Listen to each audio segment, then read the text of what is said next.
Bam a bhí neachlam Staim mar tú neachlam blian nach an áine ba? Sinné, Áine ní ráda gur míle máach tíirtaisteach. Bhí muid a caiint blian nach an agus bhí go leor saim san ábhar gur muid a play revenge porn.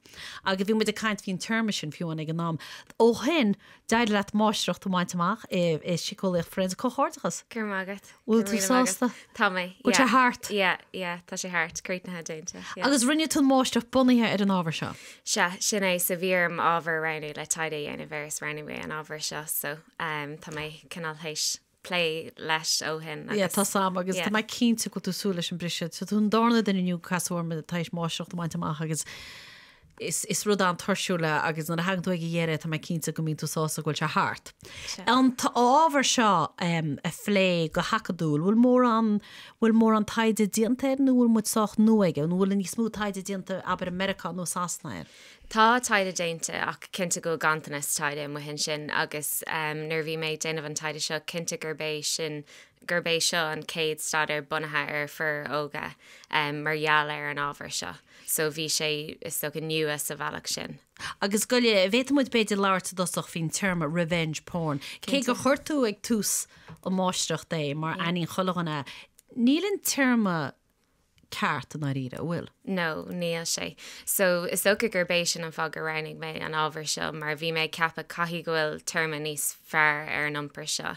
Is bhí méid breanú agus sa gléibh faoi bhfuil céir é go ddíreach revenge porn agus ní ra rudidir bit luúta sa san bhíine sin margheall ar díaltas nó porn. Is bhí méid cappa caithí go seo dul a bhaim ar daoine. An rud atá gceist le revenge porn nó an terma bheith ná mula ná míúsáid gnééis trí íomhána ná nar denan duna bagart nó go rainan siad íomhá cholí an cead. Agus cáhat sa san bhíine sin go bhfuil díaltas nó porn luúta. Ach síháin agus tá léman an pí rinne tú scríú se anhá se an go háirtas le se an siimplíí a chat anhá agus is ní an vinnig a hagan túair pí acadúil gohfuil sé éca fannach leis mar ábhar. Ding tú lent me tá sé siod pí heasach mar alta báper nó mar colún fiúin nó a golún. Maidir leis an termich revenge porn, tuigen dá ocail sin, díaltas agus pornografíocht. Nar a chluisin an focail díaltas dúir luúantas ar buinte sé tú ó cetá dionanta mícheart ag duna cinint. Sinné.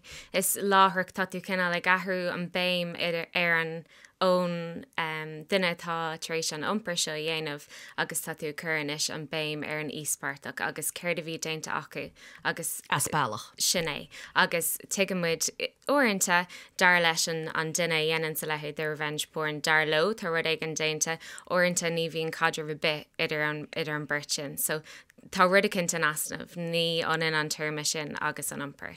Tá sin agus cámuid a bheith silar go grúpa áí agus ní déana ní tátáirtáide daoine ní sinan seo. Daoine ní sinne agus goalacha le déile. Ní go náróp íhán na hoigeil an na chéile. Is rud a seáhains le glún ní sóige. Cinnte agus cinnte ní bhenig ag déanamh éineocht an iompar sin a chána nó tá iomparain agus déiteach sé bheith sa bháilta agus tá iomparain agus duine míúsáid ar an iompar sin. So bhálam a bheith sul ar fao seo tá an tráchta seo bunathe ar gcuoine a dhéanans míúsáid ní na daine a bhíonn sa graint na picturí agus Tá tegan an míúsáid ónúsáid. Sinné. So nuair atá bertaneach le chéile chuinn siad picturí ag chéile á chéile agus bíide agus baníte sin leis an ghil tapmas níl muide dína brehanna Tarlinse agus sin Harlin ach tá béim tá do chu taide a bonnaí a dúdaíana an míúsáid. Ken ísgrúpa go láirtaló? So leir mé le seachtar fur aga bhí an agus bhí siad idir 22 is 27. Is rinne mé aglaharthú agus an sin analís ar na haglah ar fad.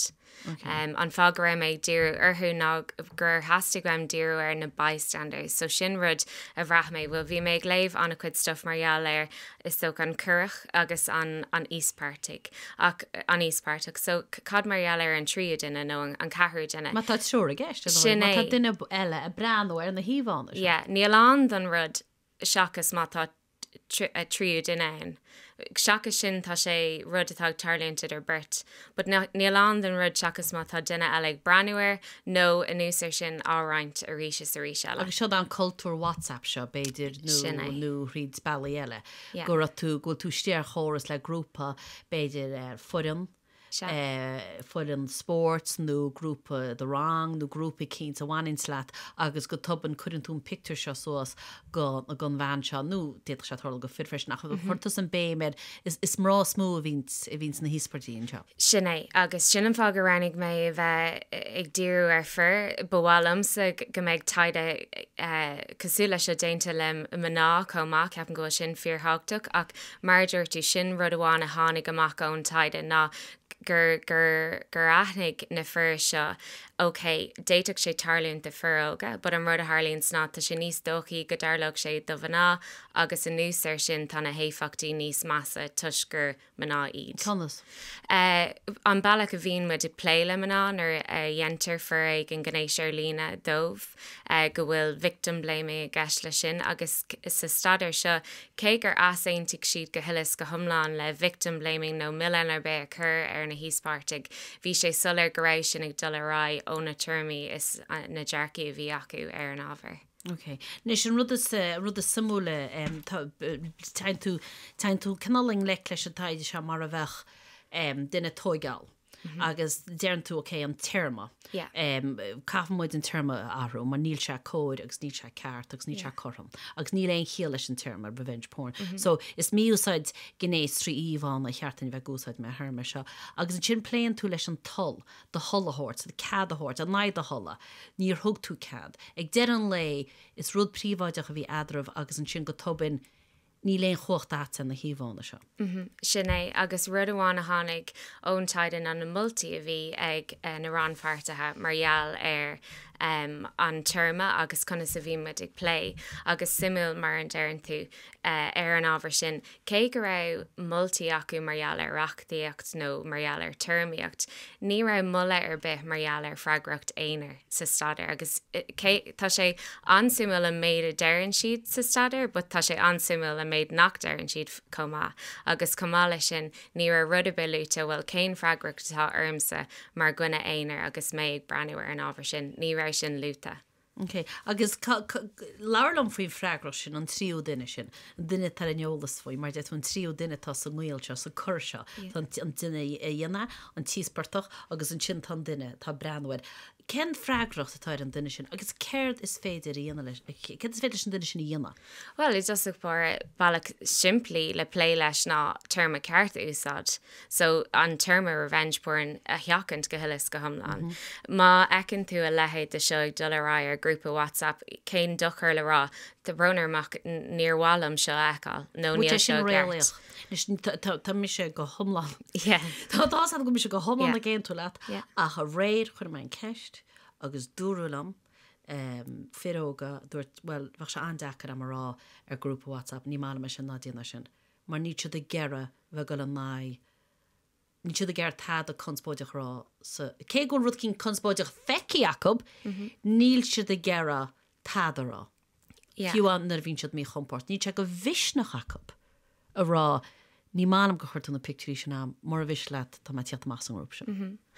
Braham go puinte rud amháin atá Dakar agus mu géir ar fur gééis sin a rá ná gohfuil cuid leis go firóga agus éidir a bhí dúirte se am choín som. Se an rud bhraham sin ná beidir gohfuil cuid bhain le well níl buil go darlach seo dumsa rilí. So mar hampla mar bhean dá bhecin an ábhar seo bhenagrá nó ledathil ná rain sin tá seans go darlach sin lumsa agus níor bhlam go darlach sin lumsa. But mas fear óga tá pléile sin bhfuil tá siad á dhéanamh just ar wathlah a bheith mar duine freigrach is duine math. So feicean an duine más fear óg atá breanú in na híomhána seo. Dearan si treis an simú gnéidir mar ní hálach se se gomsas go mrá hálach se ní ecinn si do buil go bhéiti dí héana bheith íspartaí. Se bhfuil bhug siad a dhéanamh ar wathe le cholín cara nó ban atá aithna acu. Agus sin mar tá sé níos stocaí go darlach sé de bhanna. Ní féidir linn é sin a theachant sin is sfér go dtí se. Ok, tre sin an samúl an téan rud a chun imríarm ná cáhfuil an reachtaíocht an cáil an cosaintir se. Cé is féidir díana nar a ecin tú nó nar a chluisin tú go bhfuil agus i ríist rud a chun fáite armsa faoi na híhána seo a rint ná chu se chocoitianta. Tá se dochreite nar a phléintá os códaoine óga se dochreite tá scéala cholána. Ní beidir fuú héine scéal ach tá scéala cholána. Sinné. Agus tá spás ann don reachtaigh sin nó de le dlí faoi le a chur I bhaim agus go bhistam tá sin a dhéanamh faoi láthair le tá 8 harmful communications agus tá siad géirí play lei seo. Ach ordín sin rointá ceisna bhfuil céird é íomh bhainins lena lehéad a seo rud atá beidir gnééisach dumsa níl sin gnééisach ditse. So tá anna chud play dí margheallar seo. Agus an rud atá idir bhirt atá neach le chéile idir láú na rud atá tarla prúna príomhaideach agus gnééisach is rud bhána sin. A chu nóid maidide tú maicin an tríúdaine agus má scaptere leis an tuiscint gúil tú go an duine se an náú agus go tú gur bheith gránna faoi is rud is tuiscint eile go thomlána Tá gá bhíúir. Sinné. Agus mar tháinig amachchas an taide go minic ní hé darló go bhfuil na sprucanna có le nuair a chur an duine dar le duine bhána ghlachpát sa staidir ná go raibh sé deis maná eáil nach bhecadí stegan ná sa síomh sin. So ní sin a dúirtíid. So táid fós ceap méid ag smíanamh margheall ar díaltas nó margheall ar rud ulcaí aanamh do gcuine eile. Darló is minic agus ceapan go muinn sin leis an éifeacht a bhíonn ag pórin ar seo. Is deis dómh maná eáil is síomh cosúla seo beidir nach méid an deis sin acu deganná. Ach ní laidíonn sin an freagracht ar thu rud ag an rá mar bystander. Agus I gapan tú. Nus a chonig muid le coppla blian nos in éirin ó híb cosna cuat áide ghfuil ords tarní canal an cechi gahan ken éad a chans mrá agus ce fléitar cosna. I gapan tú beidir go meach cosnú ró tíochtta níos agus go méisiad úsatí mar samplaí agus go toban tan bystander seo nó an duine atá an jólas faoi tá cúisithe mai go sin an grúpa WhatsApp. Yeah. Táid go léir freagrach, ní amháin an beirt mar dearan tú atá mar chuide seo, so má tharlíonn sé go bhfuil an dlí sin curthe bhaim beagmid go léir freagrach sa bhealach sin. An sicólaocht an tíomh sicólaocht go do chud taide agus do chud stoig, do chud fólamus do chud taide. I bhreanna túisteach a réomh an manín se le mion a rud tá ceapan se go rud éannacha ó níháin se lem na habartáda. Nú bin rud idirnáisiúnta. Is tócha braham go sin níos lethna ná sin go puinte ceapan cinnte gohfuil béimeid ar ggóiltúir sin an písa bhainins leis an aitheantas. Tá sé níos tócaí go méid aithne ag na daoine seo ar an íospartach tuis go bhfuil ar a cóbeag sin. So cinnte tá mé ceapa go bhfuil sin buintach leis. Dar an dlí maidide le páistí agus má ecintas a páiste a hortú nó má cheapantas a go bhfuil bagart ar fáiste tá se go ghóilgasart inis rud a cinntaí anna fa sin gluchar gádaí inis minic chuine mé héile ní bhíon mór fúna ádaí go le pléile rudaí a cheapanú an angtarló ach is tá freigracht oran ar aní muid hí nóshaine me bheitcha ban a bollapáistúnú fa ahead a bollapáiste siúpa ar an Johanin Chalom tá lásin imi banin se le cholanis I gamuid brean ar seo sa tlí céanna. Cinnte, agus sin an fá ceapan go bhfuil spás ann don dlí, but tá a spás I bhhad níos mó am thuirmse margheall airnsa agus an freagracht atá airn, agus go bhistam go bhfuil chlóric ag dolarrá sculna Hall America ag géirí cuacht a thuirt don bystander I cuiile réimse, bud le bheith freagrach agus ról agus idirgáil a dhéanamh nar ecinn siad rud mar seo ag dolarrá, agus bhrá lumsa go méid sin ag tarlíonn an seo. Well beidir was leúna dé bím bhúnaí canál Everest go doginn sé níos fuide arne rudíana na haginn sé tíre eile. Ní beidir go mícha, beidir go sinna goil siir demlí nach an beidir go mícha. Agus chuna é ggóil me tásúlam ggóil me mícha fao se. I chéadrod a chas má díana ná túsa chuir leis an terme mí úsáid gnéitrí íhana. Mí úsáid gnéitrí íhan. Tá se fádalach a cafra úsáid mar stoppan muid in terme eile beidir gomach níos mó tuiscin sé an himplacht íhana leis. Ja, Colúsaí anmuid sin braham gur féidirlinn bugga ra agus níos mó bhaint.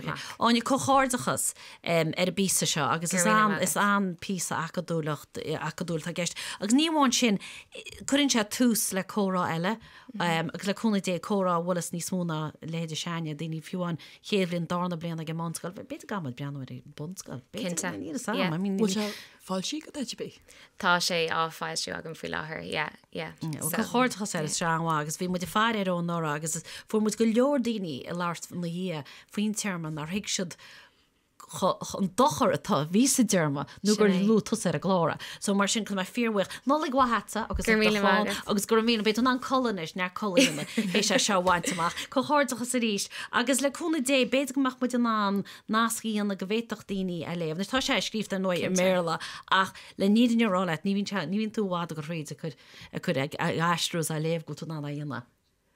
Tá si go le eilisiú nach bhfuil tá go le eilisiú so béidir goach mu an héchttar soccerkids goach nasc an héanaar chumá. Gur míle má ríis agus có háirdachas leat.